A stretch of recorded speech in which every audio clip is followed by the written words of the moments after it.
من جيجل من رفع تحدي وحفظ كتاب الله وتخطت حاجز ضعف البصر وحققت مرادها بكل غزيمة. مراسلة لصالح تموم.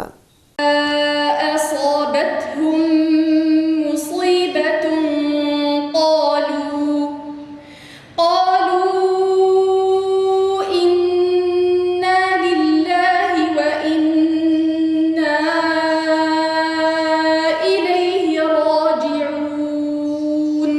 بهذا الصوت الملائكي الشجي لم يمنع ضعف بصر عبير المنحدرة من بلدية الميلية ولم تسنها الحجج والأعذار للسعي قدما لتحقيق النجاح في حياتها، فكانت الطالبة والحافظة لكتاب الله الذي زادها وقارا واحتراما.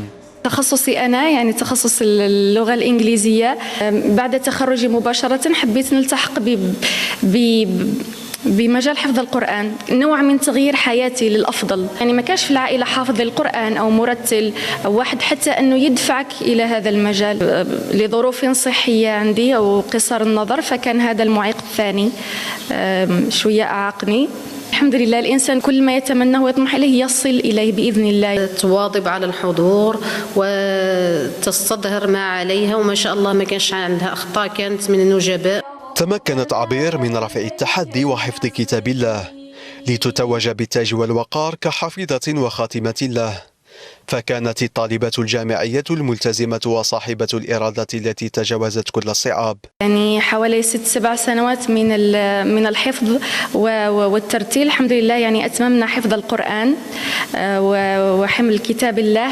ليس مجرد حفظ فقط، هو حفظ مع ترتيل مع أحكام التجويد. فالحمد لله يعني توجت بنيل المرتبة الأولى في مسابقة حفظ القرآن الكريم. هذا وتطمح عبير لاتخاذ القرآن نورا تنير به دربها المستقبلي وتجمع بين شهادتها الجامعية وكتاب الله. في عنابة وجهة كثير